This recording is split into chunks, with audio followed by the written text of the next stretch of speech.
Hello and welcome to episode 87 of Magic Rays of Light, a podcast exploring the world of Apple TV and so much more.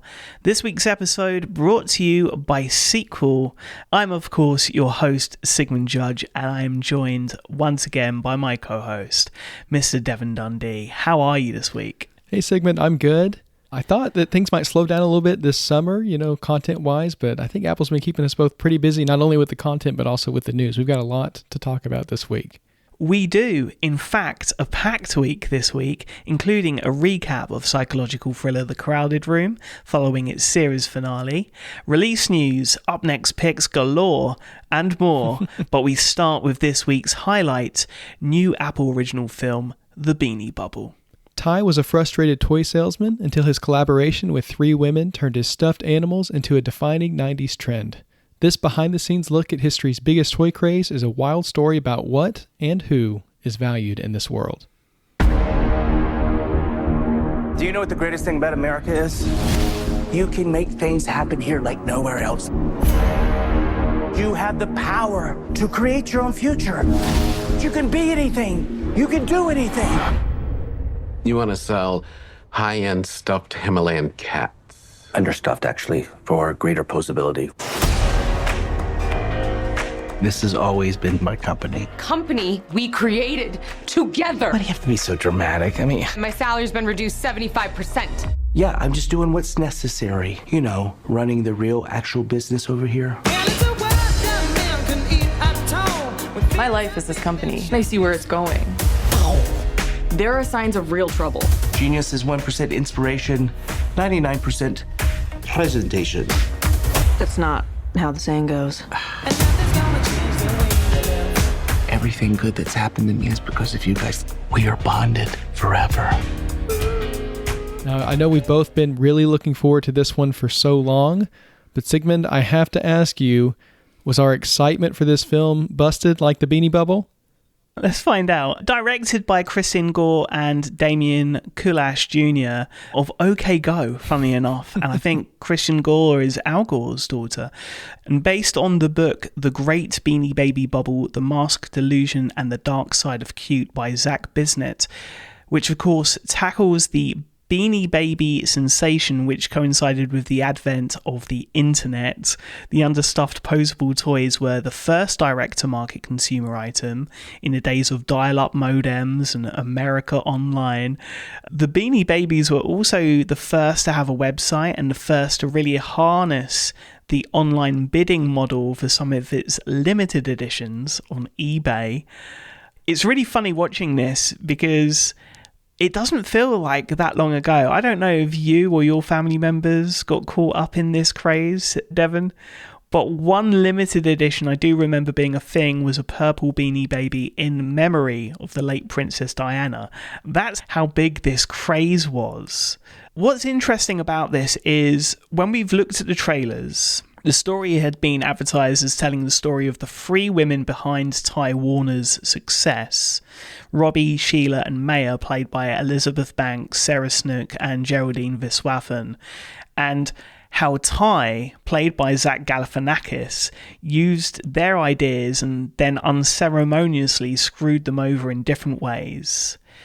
We start the film in 1983 when Ty meets Robbie. They both live in the same building and embark on this business idea together thanks to Ty's charm and money and Robbie's tenacity and longing for a better life following a broken marriage. Their business is selling understuffed Himalayan cats. And Ty then creates this smaller version of these, and honestly they don't sell very well at first. The film then skips from 83 to 96, 97, which is really the boom before the bust, and we see Maya, played by the outstanding Geraldine Viswanathan, in what I think is the breakout year for her as an actress, as the receptionist that rises through the ranks at Ty Toys. She's a medical student who suggests they get a website, suggests the idea of limited runs, all whilst retained on this minimum hourly wage while simultaneously trying to position herself as the next COO of Ty Toys.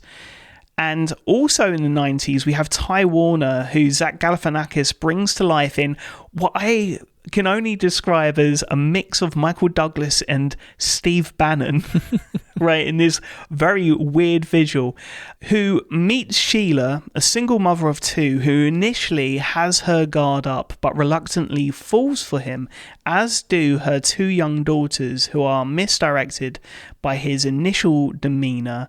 The kids actually help a lot with a lot of the ideas and a lot of the naming conventions for these Beanie Babies. His charm extends because he initially credits them.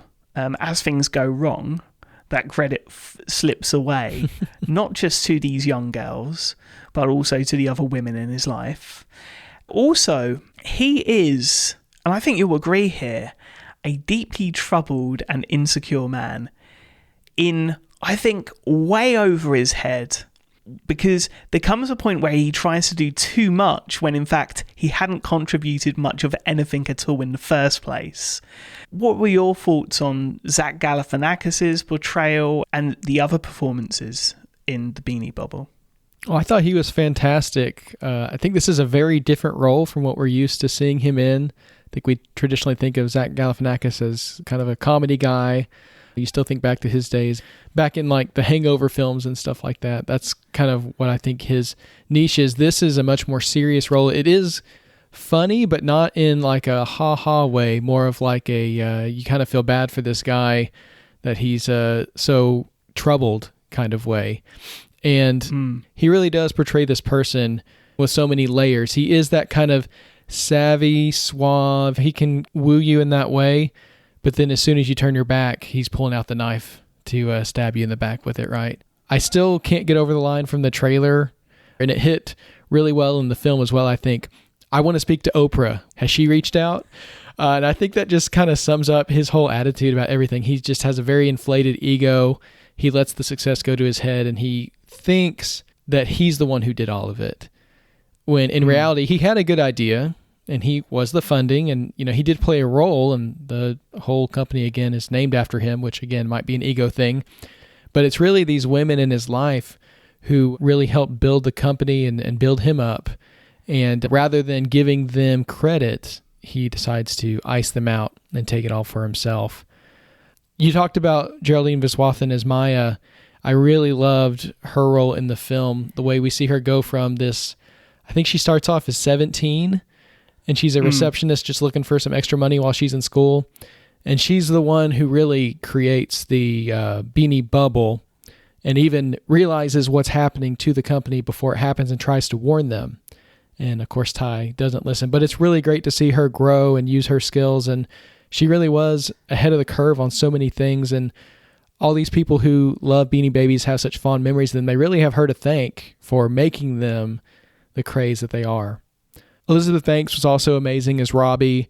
Her story is a little bit different because she starts off so much earlier in the film and in Ty's story, but they tie it together with the way they lay things out. But her range was really wonderful as well. Seeing her meet his energy and try to challenge him in ways, but then eventually get to the point where she even is forced out herself. And I really loved Sarah Snook as Sheila, her love for her daughters, and the way that's really her driving force through everything. It's all about the girls for her. Ultimately, the reason that she and Ty split up comes down to the way that he's treating her daughters, these young girls who trusted him, right? He actually ices them out as well, and that ends up kind of being that breaking point in the relationship. So I think everyone in this film did a great job. I love the performances a lot. I was really drawn in by them.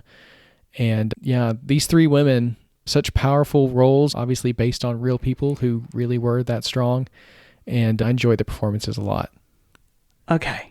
Well, my issue is its runtime. It's an hour and 50 minutes. Simply is not enough. And I felt, as good as the performances were, if I wouldn't know the story to the degree that I do through the Hulu documentary series that came out a couple of years ago, I don't feel like I would have got a lot from the Beanie Bubble. I think on a surface level, you have some kind of understanding, But there are lots of really, really interesting things that are approached in this that just don't have the time to breathe. And I just want to go into a few of those. There's this really interesting parallel between the Beanie story and US politics of the time and the country's financial insecurity, right? Going from Clinton to Bush, and you still had the kind of Reagan economics as well going on there. There's then those three really interesting female characters that, when we looked at the adverts, that was what this film was supposed to centre around. I think it's really interesting that the first person we talked about was Ty and Zach Galifianakis' character. And I think that is quite telling, because for me, given the short amount of time that these interesting female supposed leads had, it felt very thin on the ground. There was really not enough time for each character to fully form, and therefore I felt like the female characters were actually pushed to the back in this, much like their true life counterparts in the timeline depicted. There's also the beginnings of an exploration into Ty's relationship with himself and plastic surgery. But none of these elements have the room to be fully realised, and it's a shame because we've seen similar films this year successfully adapted to screen, looking at nostalgia, product marketing, and the act of selling. Tetris, of course, which we began the year with, a fantastic film. Blackberry, one of my recent recommendations. Barbie, which is in theatres, and we'll talk a little bit about later. Air, which was the Michael Jordan Nike film without Michael Jordan, really focusing on the people behind the branding at Nike, and that allowed it to keep its focus. Each of those films displayed their own sense of character, tying into the product that they were about. I don't feel like the Beanie Bubble did that. I felt it should have been as bright and as playful as the toys. And in fact, we saw some early screens. I think there was one of Geraldine Viswanathan with the different coloured stuffed animals. And I thought we were going to go down that way in terms of having something a bit bright and something that really drew you in. My main issue is almost a counterpoint to what I said last year about We Crashed. We Crashed, I felt like could have been a great feature film. As much as people enjoyed it, I know you did. This felt like it could have been a really great limited series. And in fact, when the Beanie Bubble was announced, I always envisioned it as a limited series. And it wasn't until we got closer to release that I came to realise that it was just a feature film. There's just not enough time in this, unfortunately. All the lead actors, as you said, put on great performances, but again, there was no real room for them to shine beside Geraldine Viswanathan, who was absolutely incredible. I will say, though, I think for a couple of hours, this may be a good prelude to checking out that documentary series that I mentioned on Hulu. We'll link that in the show notes as well. Could have potentially been so much more in another filmmaker's hands or in an extended format. So much brushed over as well, including a prolonged court case between Ty Warner and collectors in the Midwest, which is where the Beanie Bubble boom really began. That's glossed over in literally 2 minutes. I feel like I might be sounding really, really negative. I did enjoy the film. I was just hoping that it would be so much more. And sometimes it doesn't pan out that way. Well, I think it's fair. You know, you have your expectations going in. You're a lot more familiar with the story than I am. And I think you also probably have more of a connection with the subject matter than I do. I was pretty young during that whole Beanie Bubble thing. I had Beanie Babies growing up, but my family and no one that I knew was really involved in collecting or anything like that. So to me, the kind of drabness of the film kind of was the point. It's pulling back the curtain on this thing that people love so much. And it's like, well, actually there was this whole insidious layer beneath the surface that maybe people didn't realize. But yeah, I would have loved to have seen more about the relationship between Ty and the collectors that you mentioned, because that was very briefly brushed over. I think you really did see Ty's dark side in that moment, But to see it more drawn out, I think would have been great. So yeah, I would have loved to seen this as a series, but I enjoyed it for what it was as well. And I do think it's worth checking out. An interesting story. Again, something that really happened. These are real people that we're talking about, which always intrigues me even more so. And I loved at the ending where we did get to see how things turned out for everybody. You know, they did that classic thing with the captions, a montage of the characters, and we got to see that ultimately these three women did come out on top in a way that they didn't expect. Ty, I think, spent his time in tax court trying to hang on to his riches. The story has a happy ending anyway, if that's what you would consider a happy ending. Anyway, I think it's worth checking out. I would recommend giving the Beanie Bubble a watch. It's available now on Apple TV Plus and in select theaters. Now, a question I've got to ask is there something you collect now or did as a kid that you're nostalgic about today? It's funny, one thing that the film got into was the relationship between Ty and McDonald's. And, growing up, Happy Meals, that's like the whole thing, right? You go to McDonald's, you play, you eat, and then you get the toy to take home. And I collected the McDonald's Furby toys. They did a few different lines of these. And I made it my goal to collect as many different ones as possible. And these didn't talk. They were little plastic ones. They weren't like actual furry, robots that would speak to you in the middle of the night. I never had one of those. Those kind of freaked me out. But just the little plastic characters that I could play with and, do little storylines and stuff like that. I had a whole bucket of them. And I was always excited when they came back to McDonald's because they always had different designs. Some of them would, squeak or make different noises. And I loved that Furby collection, and I still think fondly about that. What about you? When I was younger, I used to collect action figures a lot, mainly pro wrestling action figures. Then that turned into sports memorabilia. For a while, it was Blu-rays, and then I went all digital. So my digital collection is a big, big thing. But something I inadvertently started collecting and didn't even realize until it became a collection, mugs. Oh. I just love good quality memorabilia. You're talking about Furbies. Something that has been on my wish list for a long, long time is this blinged out Furby that was part of the promotional material for Uncut Gems, which is this crazy film that I highly, highly recommend checking out. Super stressful with Adam Sandler. I think it's on Netflix and on the TV app as well. So, yeah, that's it. It was funny because my transition was going to be about fingernails, but I thought everyone would think I was a serial killer. I don't really collect fingernails.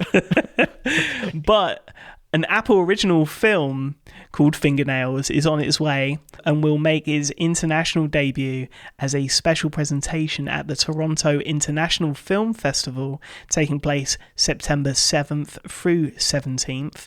The science fiction love story stars Jessie Buckley, Riz Ahmed and Jeremy Allen White, and is set in a future where a test measures if couples are truly in love with each other, leading to the creation of institutes to help foster successful relationships. We have some first look photos linked in the show notes, one that I'm really, really looking forward to, and it looks like the feature films are coming thick and fast come this end of the year. That's right. Also coming to TIFF before a limited theatrical release on September 22nd and its global debut September 29th on Apple TV Plus is Flora and Son. From writer-director John Carney and starring Eve Hewson, Jack Rayner, Orrin Kinlan, and Joseph Gordon-Levitt, the film follows single mom Flora, who is at a loss about what to do with her rebellious teenage son, Max.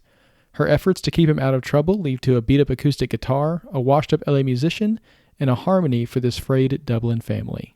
And coming straight out of Sundance Film Festival from earlier this year, the Sundance debuts are normally breakout hits. Of course, Coda being the strong one that we remember, and Jar Jar Real Smooth from last year. So looking forward to seeing what Flora and Son has up its sleeve. We also have The Pigeon Tunnel, a new documentary film about the storied life and career of former British spy David Cornwell, which will premiere in select theatres and on Apple TV Plus Friday, October 20th. The film features Cornwell, better known as author John Lee Carey, giving his final and most candid interview, punctuated with rare archival footage and dramatised vignettes. The Pigeon Tunnel draws from Leclerc's memoir of the same name and hails from Academy Award-winning documentarian Errol Morris and The Ink Factory. And if I'm correct, this is linked with Tinker Tailor Soldier Spy and others. Yes, that's his most famous book, but he's a pretty famous spy novel author. Now, I know we just threw a lot of dates at you. We love to keep up with when everything's coming out. And if you want to keep up as well, you can subscribe to our free Apple TV release calendar linked in the show notes. Lots of dates, followed by lots of trailers for shows we already had dates for. A barrage of trailers this week for Apple Originals, starting with Strange Planet, Welcome to a Distant Planet, not unlike our own, with hilarious yet poignant observations on life, love and friendship, told in the most peculiar way. One jitter liquid, please. Would you like to jitter for 1, 2, or 5 hours? Describe your current level of activity. 90%. Below average. Give me that mild poison! 1, 2, 3. I'll let you two talk while I go over here and pretend not to listen. Irony. Is that irony? I'm never sure. This is the adventure we live for! Tiny trash. The bad moments will pass. Even the good moments will pass. That's what our existence is all about. Wow, you licked me inside the mouth. This is disgusting. And it's perfect. This one's from creators Nathan W. Pyle and Dan Harmon. 10 20-minute plus episodes incoming. Devon, what were your thoughts on the initial trailer, and did it meet personal expectations? I know you're a fan of the comics. Oh, I love the comic strips. The humor of them, the way they point out the absurdity of life, I think they're pretty incredible. And this trailer looks like it really does follow in those footsteps. Some of the terminology that they use, I think, is pretty funny. The way they refer to things like mild poison and things like that, I think is pretty hilarious. It just points out the absurdity of some of the things that we do. So, yeah, I'm excited for this one. It looks funny. I'm really interested to see how these short strips translate into, a 20, 30-minute TV show and how those storylines play out and intersect. But, it's Nathan W. Pyle and Dan Harmon. I'm not going to bet against that combo. So I'm looking forward to this one. It actually debuts on Wednesday, August 9th with its first 3 of 10 episodes. So not long to wait. Not long at all. Actually, coming later on that month is the return of Invasion with Season 2 from Simon Kinberg and David Weil. Invasion is, of course, a sweeping character-driven science fiction drama series that follows an alien invasion through different perspectives around the world. This season, however, the aliens adapt. But will humanity too? We have suffered. We have sacrificed lives, loved ones.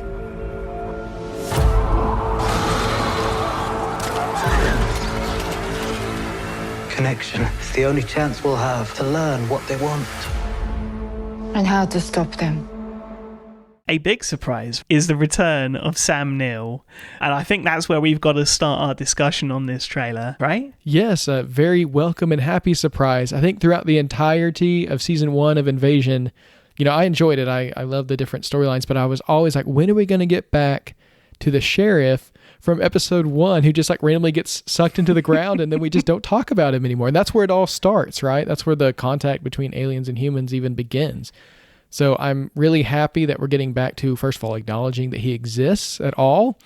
And I think we're going to even return to the point of his disappearance and maybe start to try to piece together what exactly is going on here with this invasion. I think that's going to be very exciting. This is such a grand series. Lots of effects, lots of huge world building over many continents. But the thing that was most successful for me from the first season were the small moments of claustrophobic, intense drama. There's that scene in that one episode where it's almost like a game of hide and seek within a house, and some of them escape into a car and get away. That was definitely the highlight for me. But from an international flavour point of view, what is it you're looking forward to most, I think, from the characters in this upcoming season? Well, first of all, I'm just happy to see them all come back. I wasn't sure when the season got picked back up, it was going to be like an anthology type thing where we pick up with different people or if we continued on with the same ones. I'm excited that we're seeing so many returning cast. I think the one I'm most interested to see what happens with is Mitsuki, played by Shioli Kutsana, who last season, I think she came the closest to actually making contact with the invaders. If you'll remember, she was hooked up to the space station and trying to decipher what that message was that they were sending out, and she's the one who really discovered that there was an invasion at all and kind of where the mothership was and things like that. So I'm excited. I think through her, hopefully we'll discover more about this invading species and what it is they want.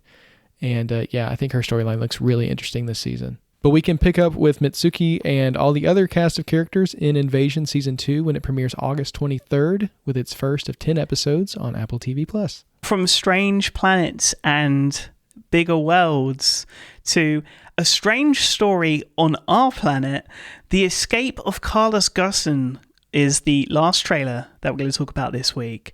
This is a 4-part documentary series telling the riveting story of CEO turned fugitive Carlos Ghosn and his relentless climb to the top of the corporate ladder, shocking arrest, and his unbelievable escape that stunned the world. Here's a little clip.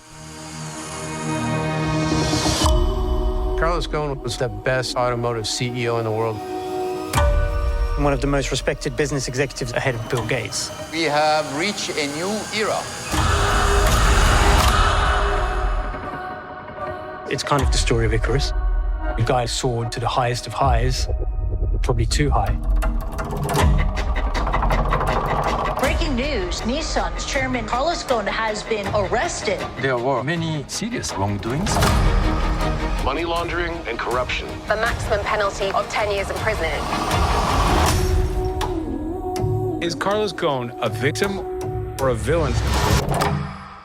Now, this, of course, features interviews with Ghosn himself and Mike Taylor, the former Green Beret who orchestrated Ghosn's harrowing escape, with Ghosn hidden inside a music instrument case. This is going to be really interesting to see what grounds this documentary covers that last year's Netflix documentary didn't. This, of course, is a 4-parter. I don't think this is a story you're familiar with. Not only did I not know this story, but somehow, we cover this stuff every week, and somehow this one slipped past me that it was even coming. So it was just a complete surprise in so many different ways. So I'm learning about this new documentary, about the story that I've never heard of, about this really famous guy who I guess is still on the run.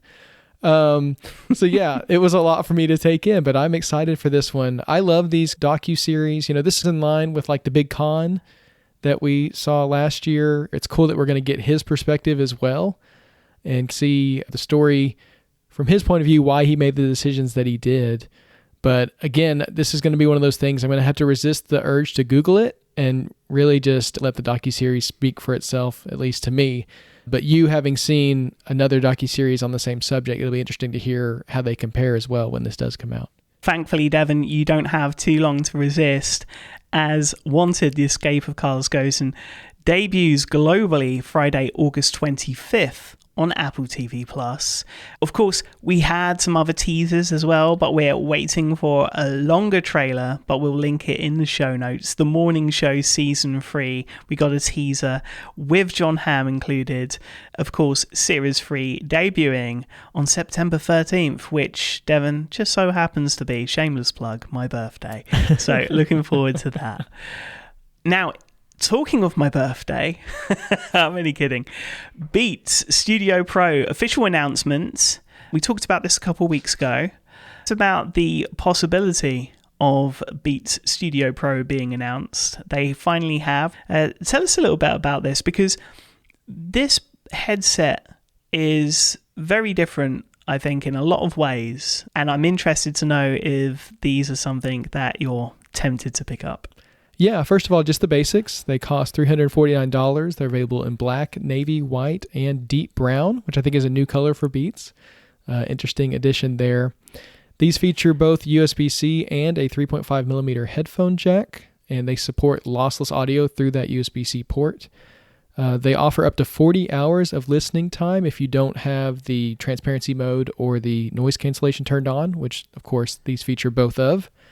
It also includes personalized spatial audio, an auto connection to your Apple devices via iCloud. Now, it doesn't include auto switching between devices the way that we're used to with AirPods, because these don't actually have an H1 or H2 chip in them. They have a custom Beats design chip that is meant to be cross-platform for both Apple devices and Android devices. And so actually it has some niceties on Android as well, where it'll auto-connect to your devices on your account if you're a Google user, in addition to on your Apple devices. There are physical controls on the ear cups. I know for a lot of people these are very important, being able to play, pause, adjust the volume, even change whether you're in transparency mode or noise cancellation mode. It's very easy to do with physical controls, which is something I know a lot of people appreciate. These are very tempting to me. I love Beats as a brand. I've been a fan of them since before Apple bought them, but even more so now that they're part of the Apple family and they get a lot of those niceties that only Apple can really build in. From everything we've heard, they sound great, and they seem to be a really good value at $349, especially in comparison with the AirPods Max, which are $200 more. Now, of course, the AirPods Max come with some more niceties. They have the H1 chip, and they have a couple features that are missing on the Beats Studio Pro. So there are definitely some important drawbacks that you need to be aware of, but if those drawbacks are worth that $200 difference to you, these Beats Studio Pros might be worth it.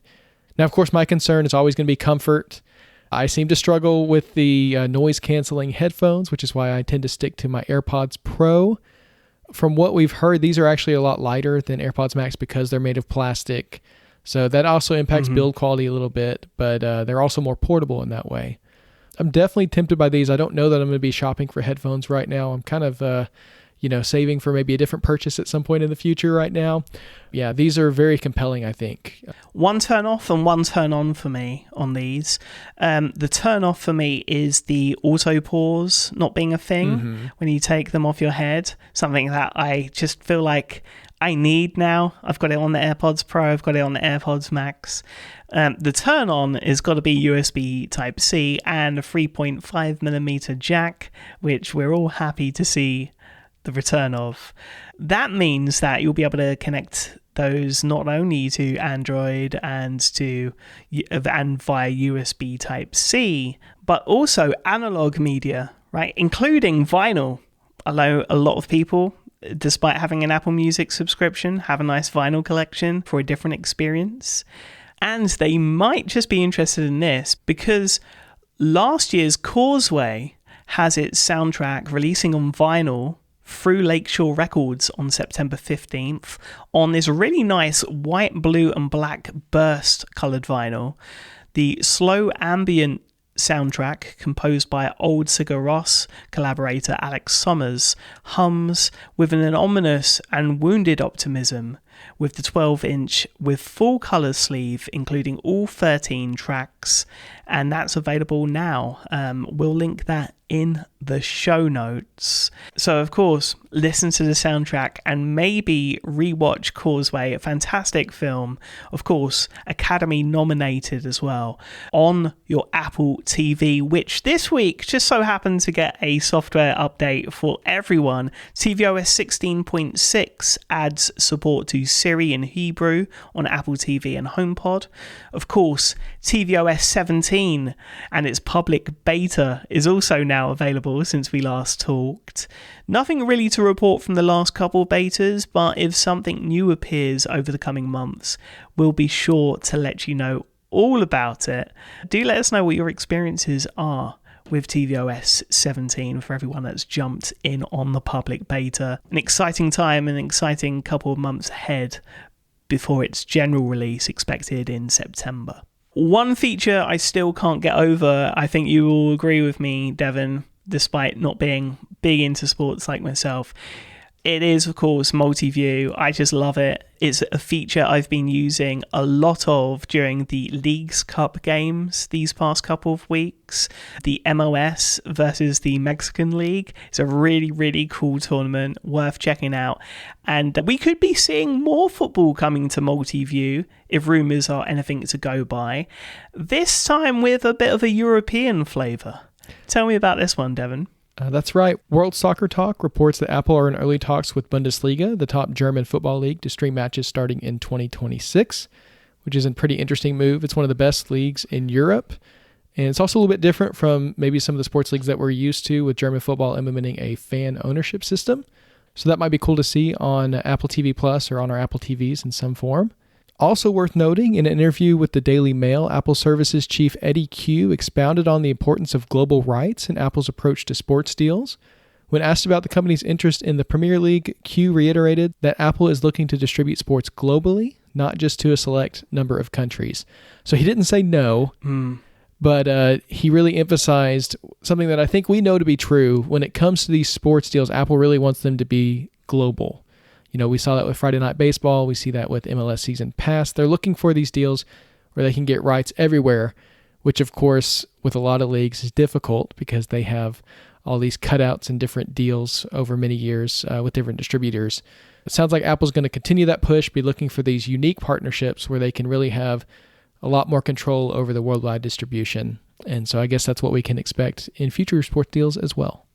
Yeah, I think, in terms of the English leagues, it's going to be quite difficult. I think even with the Spanish leagues as well, because the Spanish league, for example, is dominated by Real Madrid and Barcelona, and the TV money isn't split equally like most leagues. It's the biggest names have the most control.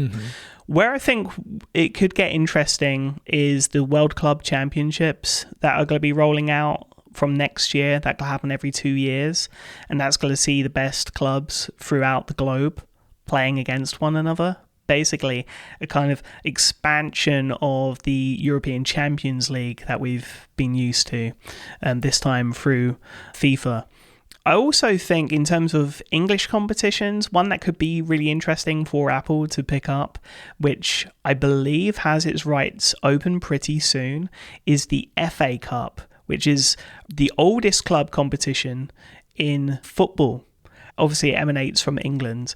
And it's kind of crazy because you can enter a pub team and enter the FA Cup. And you could eventually be as a non-league team, although, the odds are stacked against you. You could find yourself up against a Manchester United or a Liverpool or an Arsenal or a Newcastle.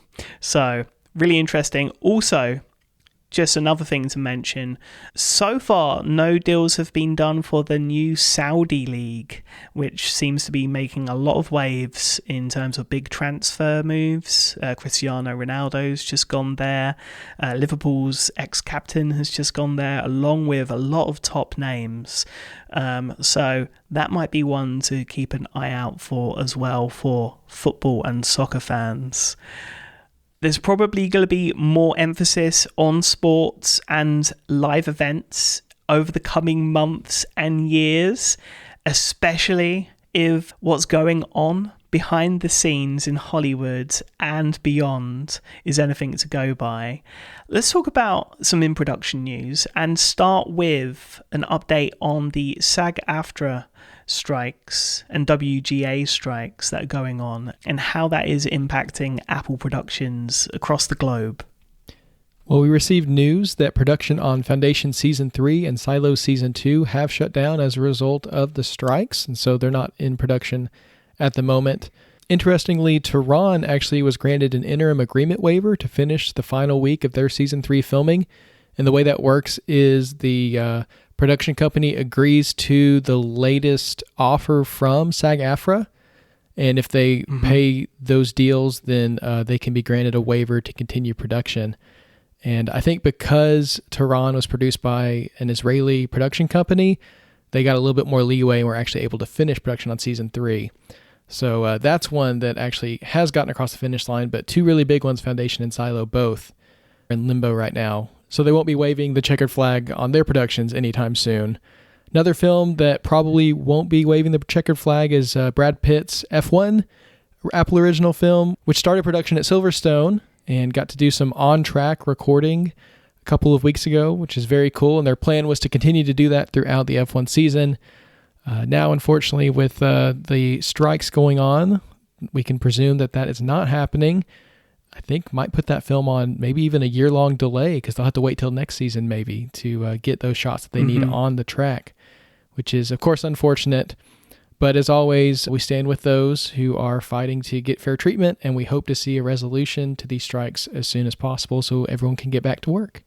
Of course, the SAG-AFTRA and WGA strikes having a deep impact, not just in film and television production, but also the people that are behind your favourite shows and movies.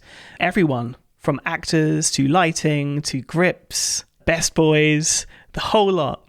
And you can donate to the SAG-AFTRA Foundation Strike Relief Fund to help those that are falling on hard times during the strikes. We'll be doing that ourselves, and so we hope you'll follow our lead on that, and we'll leave a link in the show notes. Sigmund, you talked about the emphasis on sports and live events that we'll probably be seeing in the near future. I think another thing we're probably going to see a lot of is documentaries, and Apple have actually announced 2 6-part nature documentary series coming to the service. They did not announce dates for these, but they did tell us that they're coming, and they both sound very interesting.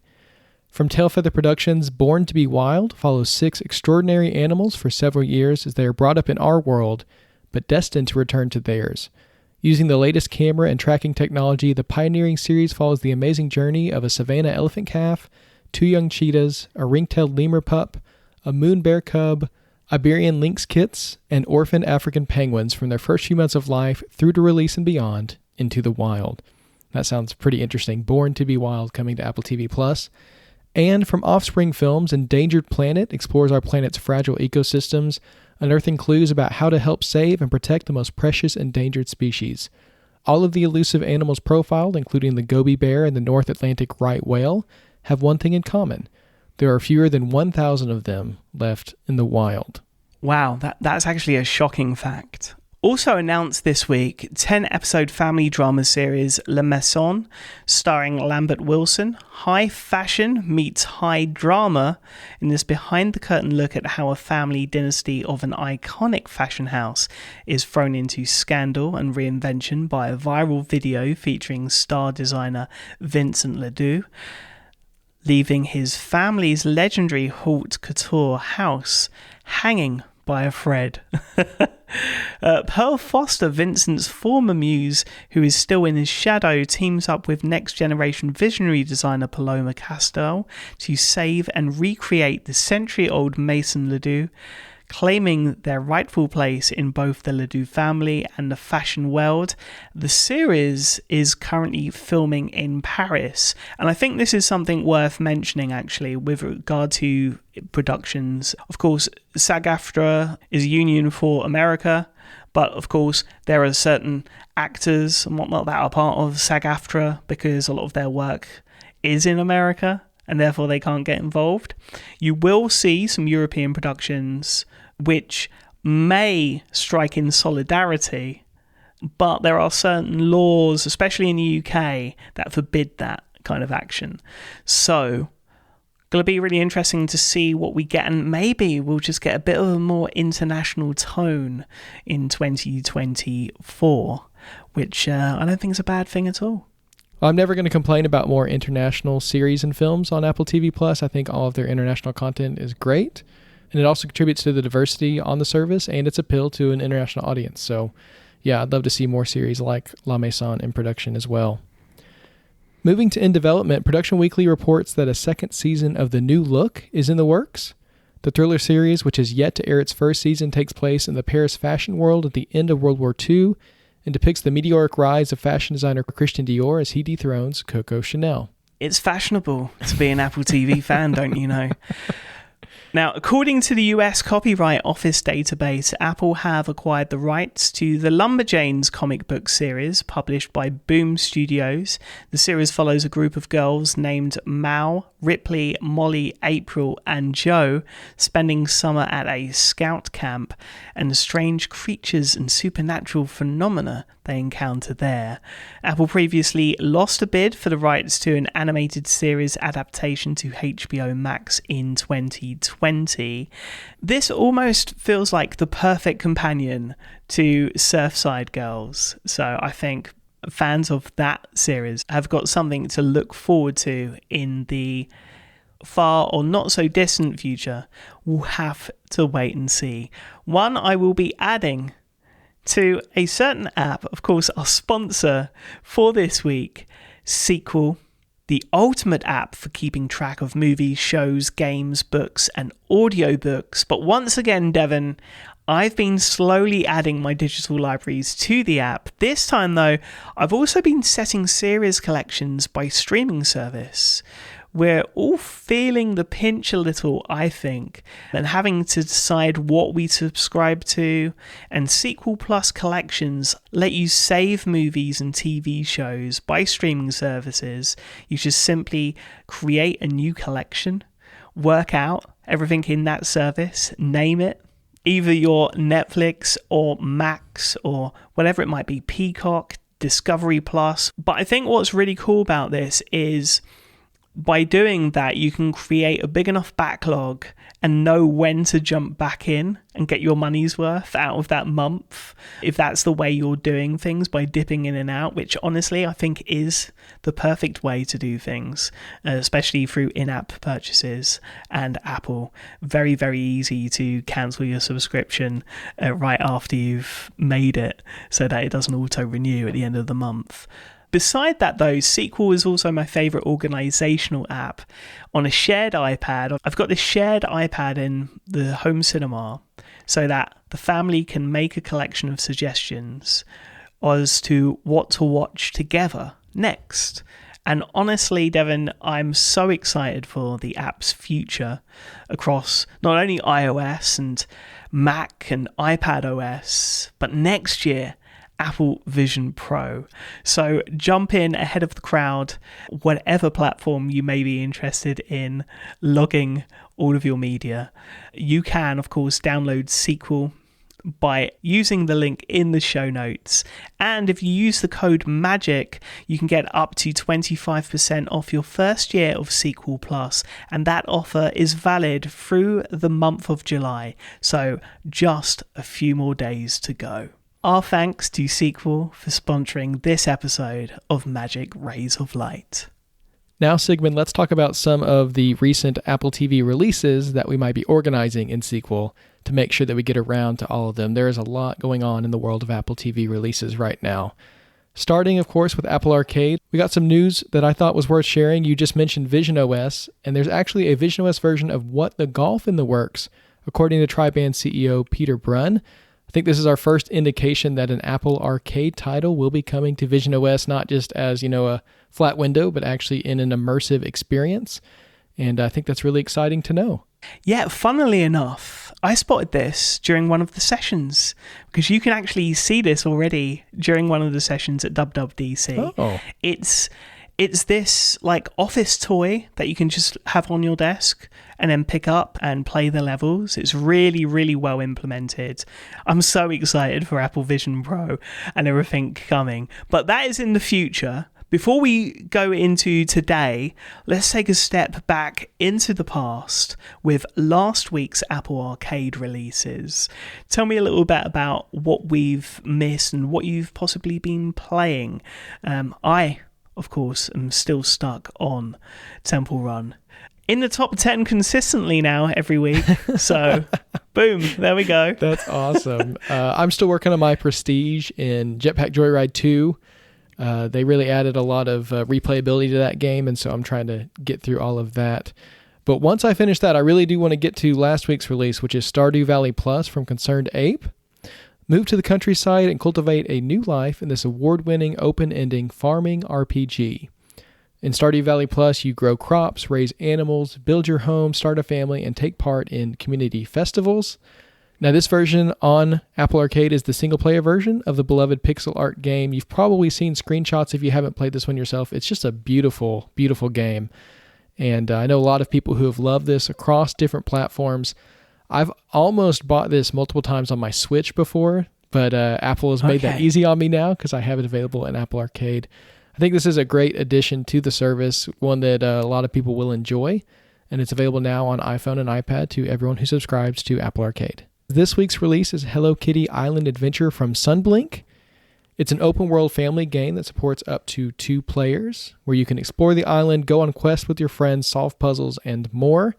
So if you're feeling like diving into the world of Hello Kitty and spending some time with her and her friends, you can play this on your iPhone, iPad, Mac, or Apple TV this weekend on Apple Arcade. Very, very cool. And of course, whilst you're playing all of those games, or at least giving them a go, I know I've got such a big backlog on Apple Arcade. You can, of course, listen to some podcasts. Friday sees another episode of the Foundation podcast, which ties in with the second season. Lots of background gems there to hear and learn about.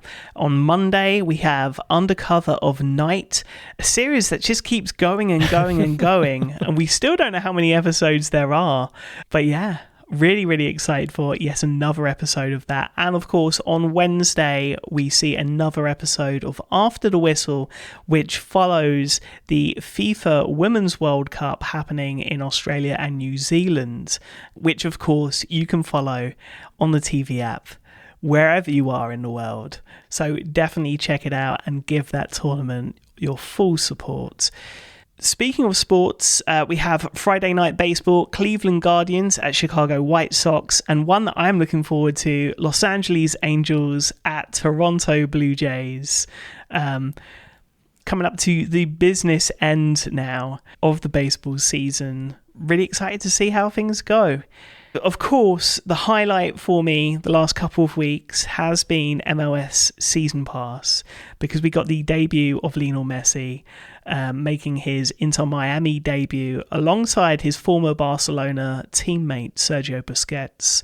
I think they're having a whale of a time. I know the fans are. I know we have been watching it. Of course, the debut last week as a part of the Leagues Cup versus Cruz Azul of Mexico, and 2 goals were also scored against Atlanta for Messi. So again, having a lot of fun on the field.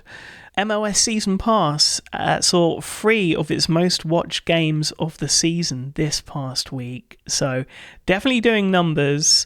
Of course, you can subscribe to MLS Season Pass even this late on. I think the Leagues Cup really adds some extra value. And I got to say, the All-Star game against Arsenal, alongside the skills challenges, were a lot of fun. Definitely worth revisiting in the TV app. But last week we saw another huge name in the world of sports in his own Apple original documentary film, and that is Stephen Curry, Underrated. Definitely check that out. Another highlight from the past week on Apple TV+. But what have we got coming this week, Devon? This week, of course, sees the premiere of Apple original film The Beanie Bubble, alongside new episodes of Foundation and Swagger, and the finale of The Crowded Room, which we'll talk about here in just a moment. And then Wednesday, we see the premiere of Physical Season 3, a new episode of The After Party, and the much-anticipated finale of Hijack. Oh yes, Hijack indeed. But I've got to say, my short highlight this week is the return of Physical for its final season. What I love about this first episode that we've both been able to tuck into this past week, Deirdre Frill's Greta is really developing into a full-blown character with her own story arc. And honestly, I know I keep saying I'd like to see spin-offs, and we haven't seen one yet of an Apple original. I think that might change with Ted Lasso, but I'd love to see a spin-off from Physical with Deirdre Frill's character Greta.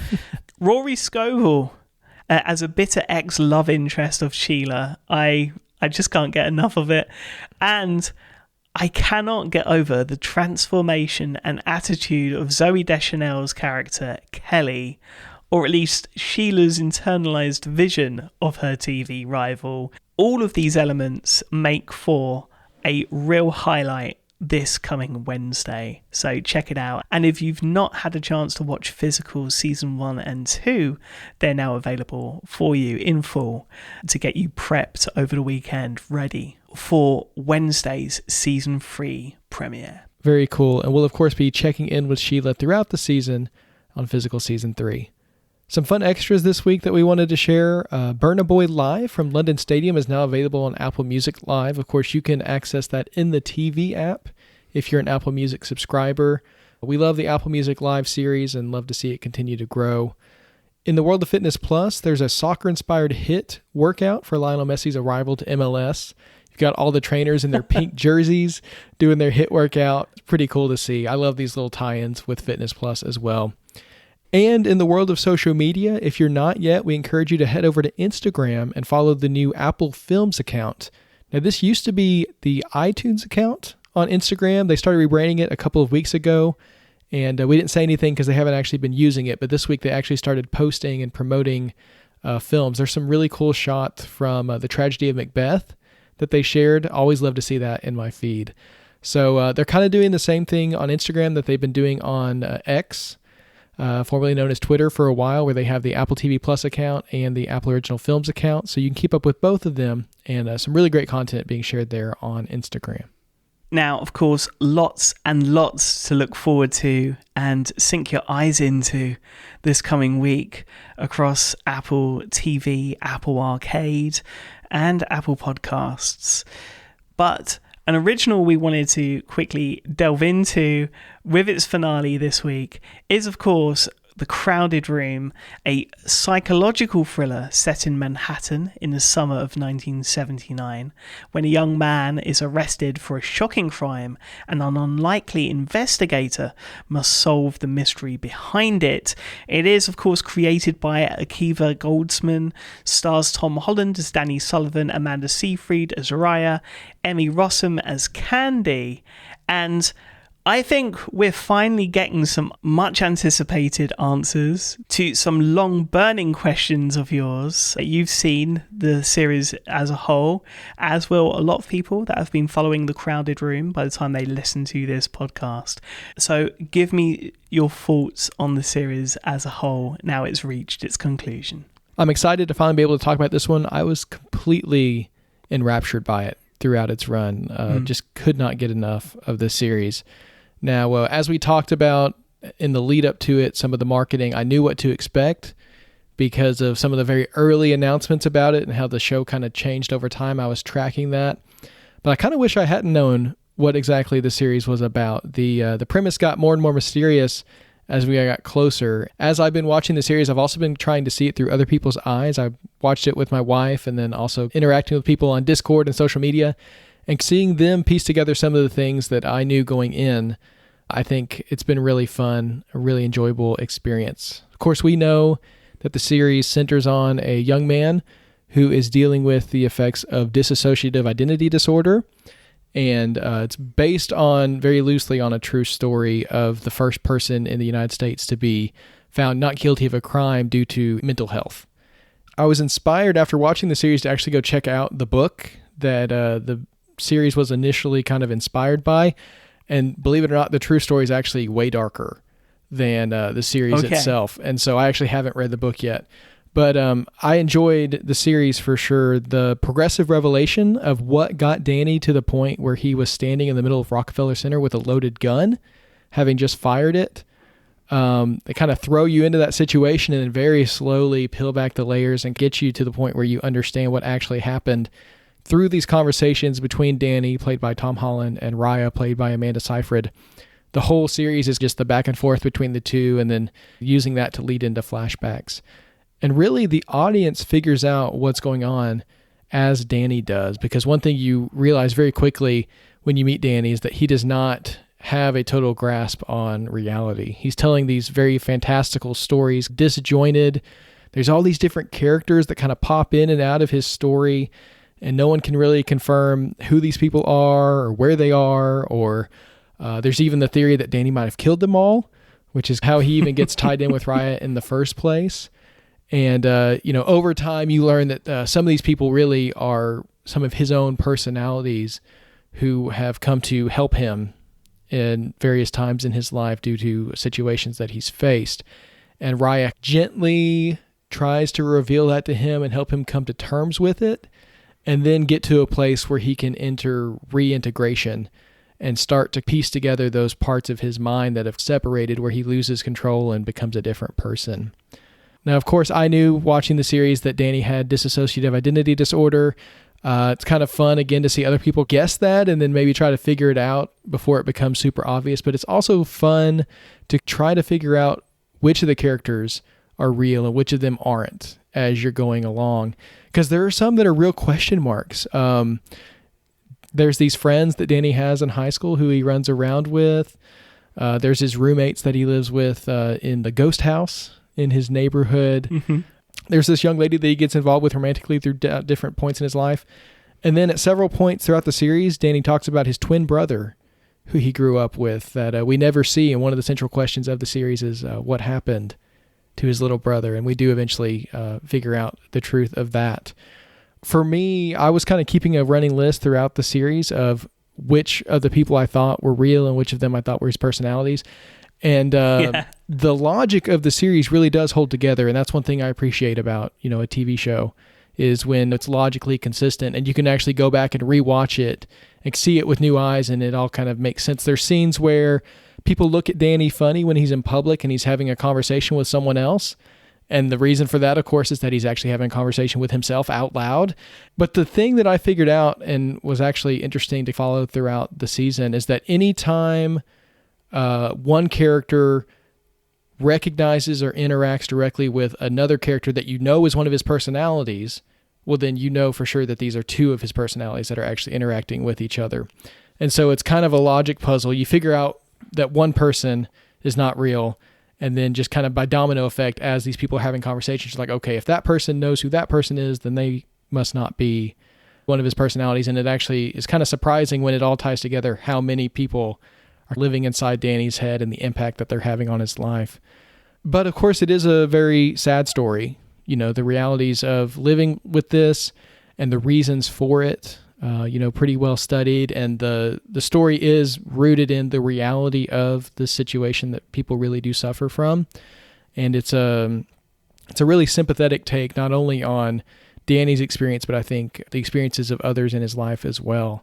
You've got Raya, played by Amanda Seyfried, who is a researcher on the brink of losing her job, needs to make a big break to get some more job security and hopefully get some security for herself and her son as well. And so there's some questions about her motivation going into this investigation with Danny. And over time, we really see how she comes to care for him and really wants to help him and even puts her job on the line in order to publicly stand in trial and claim that he should be, found innocent of these crimes. His mom, Candy, played by Emmy Rossum, obviously a very damaged individual, someone who's been abused in the past. And unfortunately, a reality of people who are victims of abuse is that can become a cycle and they can find themselves in that situation again and again. And that's what we see with Candy, where she finds herself in this situation where she suspects that maybe her husband is abusing her son, Danny, but she doesn't know that for sure. And she's scared to speak up to the point that she won't even testify on her son's behalf when it comes time for it. Very complicated character and very well portrayed by Emmy Rossum. But of course, the standout is Tom Holland as Danny Sullivan. Can't even imagine the emotional toll playing this character must have taken on him. He's commented on it a little bit in some interviews, but I think he is also very proud of the work that he did here. He's really playing a bunch of different people, and there are moments throughout the series where you get to see Tom Holland playing these characters that we've seen played by these other actors, but we really know they're all Danny. And the range there is just absolutely incredible. There's a scene where when he's first arrested, he puts on this personality that's very sly and smooth. And, it's just completely different from the Danny that we're used to. And so it's really interesting to see him take on those different personalities and really portray the jarring nature of this disease that Danny is suffering from. At the end of the day, this is a difficult watch. It's heavy subject matter, and it isn't something that you're going to walk away from, feeling super happy and jazzed about the world, but it is at the same time a sympathetic and grounded portrayal of a disorder that's often used for shock or humor in other stories. And so I'm thankful for that because this really is something that people do suffer from, and I always appreciate stories that push me to see the world from another person's point of view and try to be sympathetic of a totally different way of experiencing the world. And I really think this is what that does. It's entertaining. It is a fun watch in a weird way, again, of piecing that mystery together. But at the end of the day, what it really did for me was make me feel for Danny and people like him. Anyway, that's a long way of saying I love The Crowded Room. I highly recommend it. I honestly think this is my favorite series of the year so far. And looking back in December or January, when we look back, I think this is going to be at the top of my list. That's really how much I enjoyed this series. If you are interested, you can check it out. The whole thing is streaming now on Apple TV+. Now it's time for our Up Next picks. Every week we give you recommendations of things to watch. This week I think we're going to do something a little bit different. We're not so much emphasizing the TV app, right, Sigmund?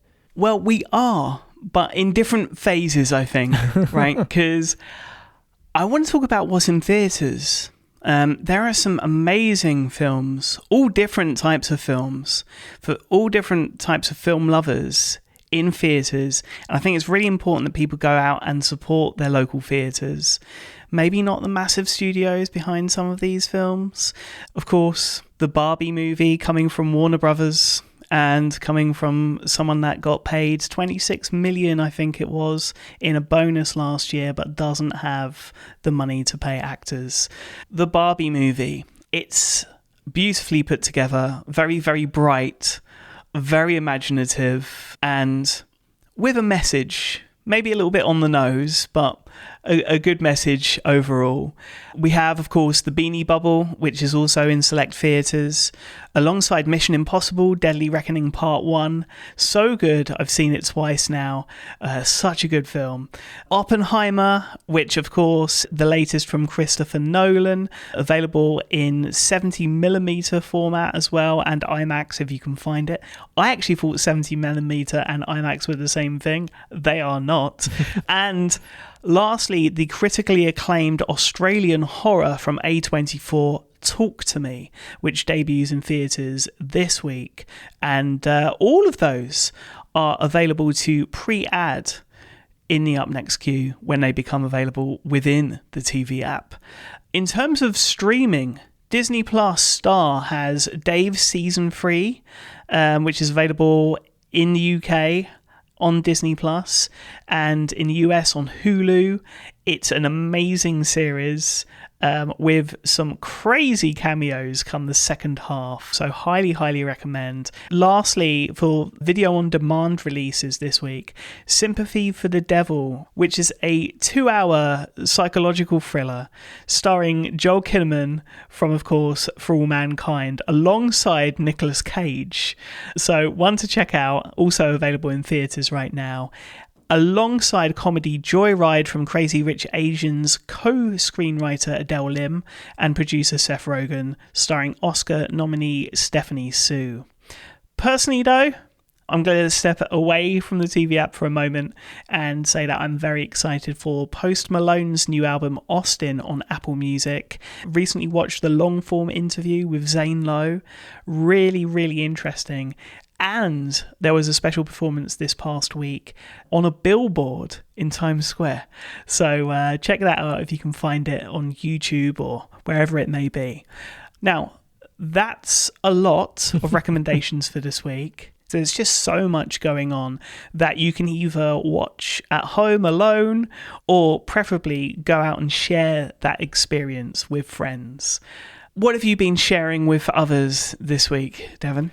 This week, I went and saw Barbie in the theaters, and I was absolutely amazed at the turnout. My local theater is usually pretty sleepy when I go. I go usually to the Friday or Saturday matinees, and not a ton of people around. But man, the enthusiasm for Barbie was just wild. So much pink, so many groups of people together to have fun. I loved it. Margot Robbie was great. Of course, Ryan Gosling as Ken, absolutely hilarious. The performance that I loved the most in the film, though, was Michael Cera as Alan.